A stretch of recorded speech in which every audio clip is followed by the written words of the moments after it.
আলাইকুম কাকা। ওয়ালাইকুম আসসালাম। বাতিজা কেমন আছো তুমি? আছি ভালোই, আপনার কি অবস্থা?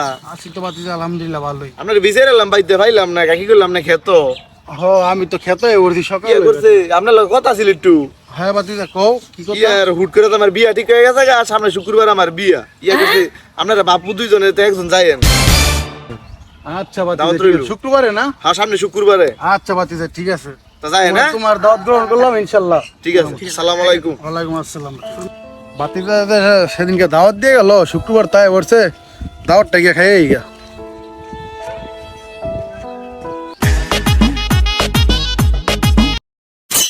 কিরে তুই কই গেছস? বাড়িত কত কাজ কাম, তোর বিচারা ভাই না। আমি যাবো আরেক জায়গায় দাওয়াত তো। বাবা কালকা যে আলম ভাই দাওয়াত দিয়ে গেছিল, আমি তো দাওয়াত খেয়ে পড়ছি। আরে লোমের ভূতে কইলো ওটা কি? হ্যাঁ বলে আমার দাওয়াত, বলে হ্যাঁ বলে খাইয়ে পড়ছে। अबे साले আম্মে ওরে বাঁচালে ওরে